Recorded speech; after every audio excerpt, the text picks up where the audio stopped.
Hey world, what up? As we all know, with the LA Lakers, Anthony Davis has been out. LeBron James is 1-2 in the last three games with Anthony Davis not playing. The Lakers won against the Minnesota Timberwolves and took two L's against the Miami Heat and as well as with the Brooklyn Nets. Now, Dennis Schroeder has been on COVID protocol, so he didn't play within those two games for the Lakers' losses, which were somewhat close in the Brooklyn Nets game. Um, but in the Miami Heat sequence, they did lose by 2 points at the very end on that NBA Finals rematch. And this opens up and brings the question, which Antoine Walker will be joining Colin Cowherd on the herd. Essentially, is LeBron James and Anthony Davis needed as a dynamic duo? And is Anthony Davis much needed for the Lakers to hope for a 2021 NBA championship in the making? Of course, there's going to be some other little hot topics in the take we'll jump in with into here. I'm going to get my take upon this. All is valuable. He leaves, teams get worse. He arrives, everybody gets better. I know nobody likes him and he's difficult, but he's really valuable. Then there's guys like Giannis. I know he's talented, but Antoine, I'm over it. He's a bad late game player. They can't come from behind. Like where do you land right now on Giannis in Milwaukee? Hey, listen, I've always stated Giannis Antetokounmpo should have tested free agency after within the season to reevaluate the Milwaukee Bucks' situation with the roster management and direction to see if they need to internally move Chris Middleton away from that dynamic duo project. But not Anthony Davis, Giannis Antetokounmpo, I understand where he came from. He wanted to stay. He wanted to get it done with the max extension to send a message to the league, the organization, and himself to be committed. And I get where I get it, but I'm not him. But listen, it would have been the best case for him to test free agency and see what was out there in the making. Now you are stuck 5 years with the Milwaukee Bucks, who pretty much set away 2 to 3 first-round picks in that Drew Holiday trade, which Drew Holiday is approaching around 30 years of age, if not ready there as it is. And that Milwaukee Bucks team, even though they're third in the Eastern Conference, they're not coming out of the East. They're not winning a championship. And they've actually digressed from 2019 and 2020. This is not the same team. They're not dominating the NBA by fashion.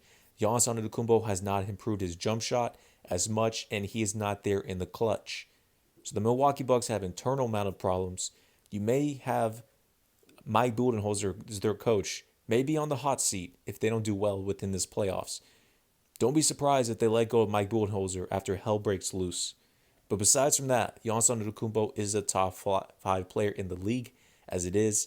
Losing to the Miami Heat in the second round was not a good look for him. And it's still not a good look as it is. He's not going to win a regular season MVP within this season, and the Bucks are digressing. Giannis is a guy, and I agree with you to a certain degree, is that it's tough to coach him because he's a two-time MVP, and I don't want to take anything away from that. He's earned that award, and he's done a great job over the last 4 or 5 years of developing his game. But if he wants to be a champion, he has to get a post-up game. He has to get a mid-range game. I'm not necessarily concerned with the three-point shooting. Maybe lessen your value and maybe take only a couple a game. And then the free throw shooting. I mean, he's shooting 64% right now. So that means that he cannot be trusted late in games. I think the Miami Heat put the blueprint out on him, how you're going to be able to guard him. And now teams are taking that in full advantage. If he's not in the open floor, it's very hard for Giannis to score. And he has to figure that out. So everybody's like, oh, the Bucks, he needs to lead the Bucks. He needs to go other places. He needs to do this and do that. They need to add this piece. Unfortunately, their problem was with their own personal superstar. He has to get better. His offensive skill level has to get up if he wants to compete with the Kevin Durant's, with the LeBron James of the world, if he wants to be in the championship contention. If not, they will continue to get bounced in the playoffs because of his lack of offensive performance. He has to get better. And I know it's tough because he's a two-time MVP, and what coach is going to step in and tell him that he has to get better? Yeah, no. What hinders Giannis Antetokounmpo, of course, is his shooting. His jump shot is slow and dysfunctional as he fundamentally shoots. It takes him forever, and it's an awkward shot. It does not look smooth at all whatsoever. And Giannis usually states he likes to work out and train by himself, not with other NBA players, due to him trying to be an alpha and trying to be away from that AAU buddy-buddy type business. But when push comes to shove, You'll need to work out with these other players to see their weaknesses, to actually train and learn. For example, a Kevin Durant basis. If you're Giannis Antetokounmpo, you want to learn the offensive skills and shot making as a Kevin Durant style. That's something that Giannis Antetokounmpo has the potential to be due to his frame, due to his height, and due to his game style to be. But within Giannis, we've not seen the improvement as to be. He's tried to shoot more from outside, but you'll see air balls from time to time. You'll have players back away from Giannis, mocking and wanting him to shoot, and Giannis will airball, and especially late in the game, which is not a good case. Because Chris Middleton, who is a nice second piece, you can't trust Chris Middleton late in the games, especially in the playoffs, to get it done with for your team. And Drew Holiday is a nice player, but he's not up there on that high tier level. This comes down to Giannis at the end of the day if he folds in the playoffs, which he did against the Toronto Raptors, losing 4 in a row, and against with the Miami Heat, pretty much getting gentlemen swept. Your point, though, LeBron is always tinkering with his game to get better. It looks like Giannis is working on the stuff he wants to work on, but not elevating his game. Now, speaking of Brooklyn, listen, we all know it's a tremendous offensive team. I still don't think you can play. I think KD and James Harden could win a title if they were better defensively on the other spaces. What do you do with 3 great offensive players? I mean, I watch them when they play. They're terrible defensively, Antoine. Yeah, and listen, the Brooklyn Nets are not, let me repeat, they are not going to win the championship this season. Could they come out of the East and most likely will? Yes, they most likely and will. Now, within the roster, there needs to be more internal changes and movements. We're probably going to see a couple more players join the Brooklyn Nets as they're bought out within the middle of the season. For example, possibly JaVale McGee, Andre Drummond, George Hill. Those are some of the few players that make sense for the a point guard backup within their team, let alone another interior big. If you're the Brooklyn Nets, JaVale McGee is a given. You need him on your team as a defensive anchor. You also need a couple more 3-and-D type players off the bench, specifically some veteran types. I like the signing of Iman Shumpert. I stated they needed to sign Iman Shumpert. A week later they did, which was a nice piece for them, for him to finally get into the rotation. But the Brooklyn Nets right now, they're going to have to wait towards next offseason to finally make some trade pieces, to bring back Spencer Dinwiddie from health purposes, and to make some internal changes to where they can finally fit that piece together within their team. Because you got to remember, this team was designed with Kyrie Irving and Kevin Durant, which you had Jarrett Allen, Karis LeVert, a bunch of young pieces, which they were fine as could be. That still had a great chance of making coming out of the East alongside a few other teams. But bringing in James Harden with that big mega trade, the team is not formidable as it is. It still has a lot of moving parts that needs to fill in these holes, positions. Plus, you have the Spencer Dinwiddie freak injury as it is. So the Brooklyn Nets, they're not going to win the championship this season. They will go against most likely, and I've stated I fully expect a Brooklyn Nets and a Los Angeles Lakers NBA Finals. If that's the case, the Lakers are going to win that series in most likely 7 games. It's still going to be a tough outing out there. You have 3 dynamic ISO, one of the best scoring offensive players in the league with Harden, Kevin Durant, and Kyrie Irving. Defensively, they will lack. But offensively, they're going to be a juggernaut. Yeah, it's unfortunate because they're so talented offensively. This is the first time in NBA history that we're seeing 3 guys that do not really need each other offensively. All 3 of these guys can score the basketball, can do amazing things on the offensive end. But when you want to win a championship, Colin, you gotta make sacrifices. When I played for the Miami Heat, I was in the prime of my career. When I came in, Pat Riley told me I need to make a sacrifice. I couldn't be a 20-10 guy no more. I had to do other things on the floor. The team was built around Shaq and D Wade. These guys, somebody is going to have to make a commitment on the defensive end. I think Kevin Durant is very capable of doing that. We've seen him be a very good two-way player. James Harden has the body and the strength to be a good player. We see him make some defensive plays from time to time. But that's the question mark is Kyrie Irving. Kyrie Irving's never made a commitment to the defensive end, and he hurts you because the point guard is the toughest position in the NBA. Every night you're going against tough point guards. So I don't know if they have that. And they don't have the necessary role players besides DeAndre Jordan, who's kind of had a defensive, mentality on that team. So they're going to struggle at times. But I don't know if teams can get to 130. Hey, Now, if the Nets somehow, someway do meet the LA Clippers in the NBA Finals, the Brooklyn Nets will beat the LA Clippers in 6 games within that series. Do I expect that to happen? No. The LA Lakers will be coming out of the Western Conference as it is.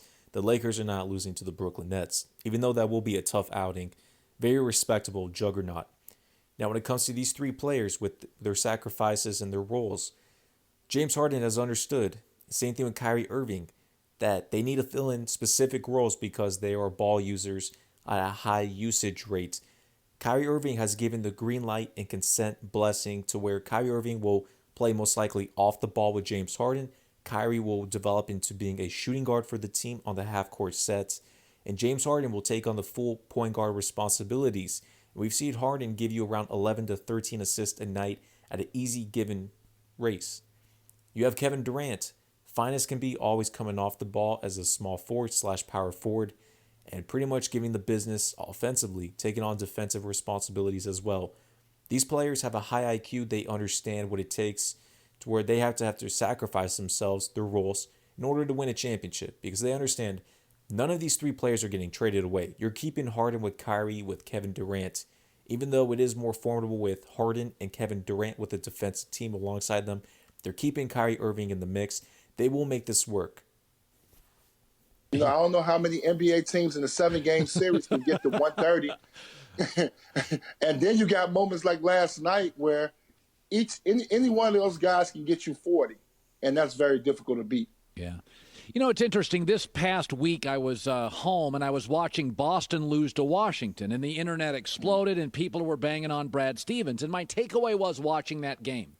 Have we overvalued the Celtics' talent? Now, I like Jason Tatum. I think he's really a spectacular talent. But I look at the rest of that team and I think it's a lot of guys. And I think to myself, nothing against Danny Ainge, but I don't see a lot of difference maker players.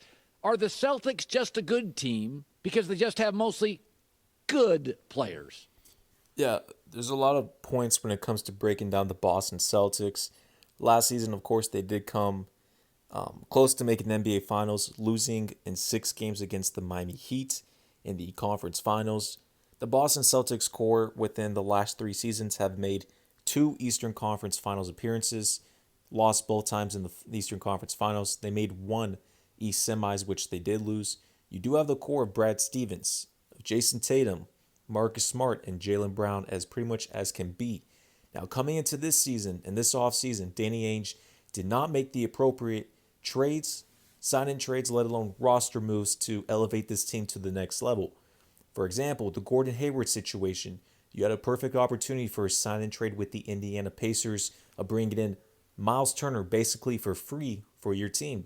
Did that happen? No, that did not. So you're lacking in that department. And basically within the first round picks, you do have within the Boston Celtics draft compensation, all these assets. Danny Ainge has not flipped them for anything within so. You're hoarding all these first round picks and you're not making any moves, and that's hindering the Boston Celtics. Number 2, you do have a situation not only with Danny Ainge's side, but there's been questions upon Brad Stevens as of right now. You do have a 15-15 record with the Boston Celtics sitting 6th in the Eastern Conference. And you do have the Toronto Raptors finally leapfrogging over the Boston Celtics with the 5th seed, which is as crazy as can be if you would have said that within a week or 2 ago. Jeff Teague is not the same player as he is, and there are questions on Kemba Walker potentially trading him off or not. If you're the Boston Celtics, you're looking at Terry Rozier from the Hornets, who's been averaging around over 30 a night for the last 5 games, balling out there in Charlotte.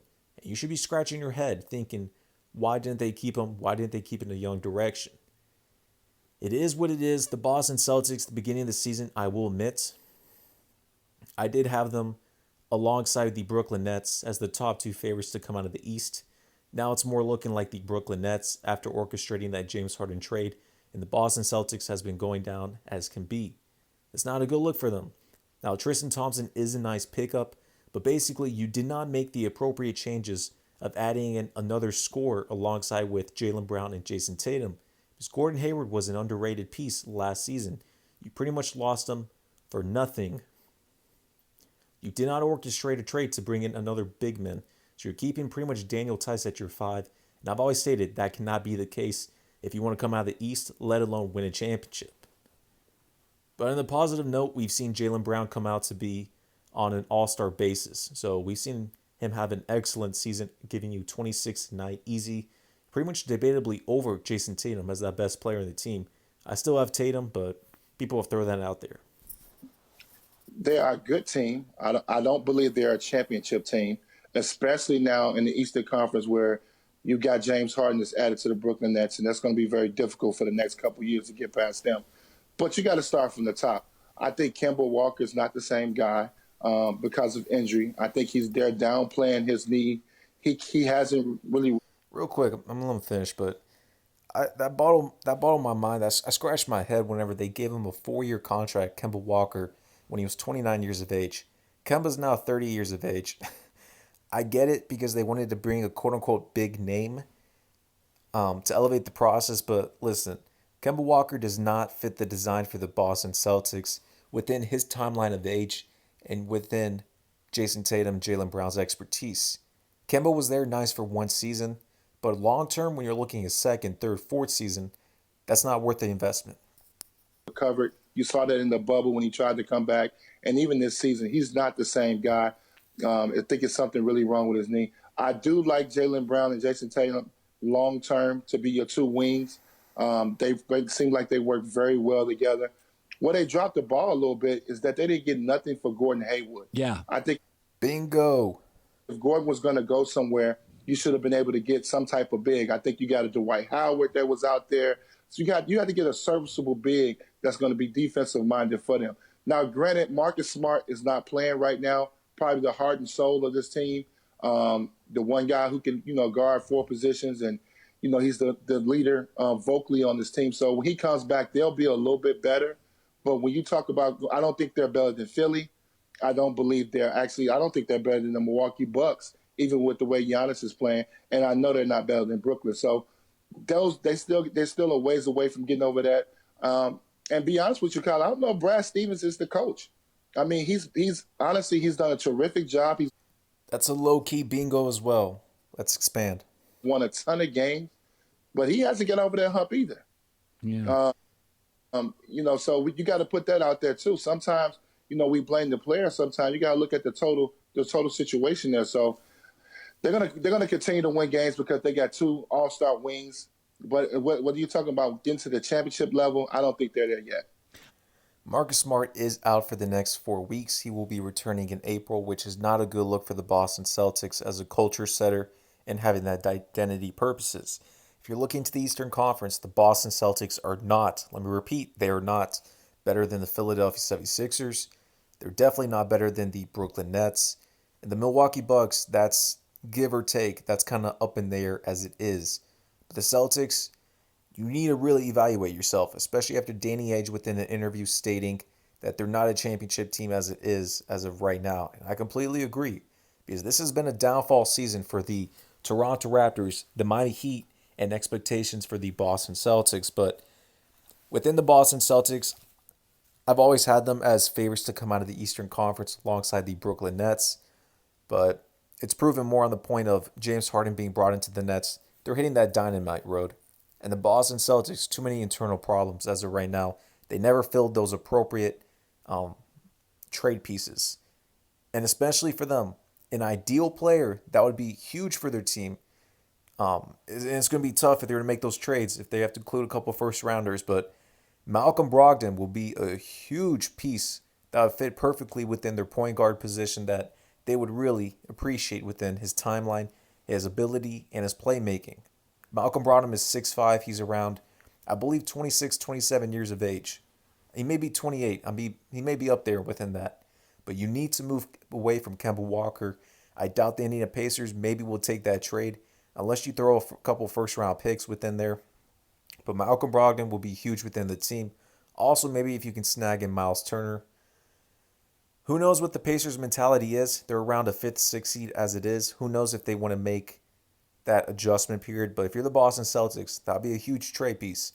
Malcolm Brogdon and or Miles Turner. I only got 2 minutes left, Anton, but I want to ask you this.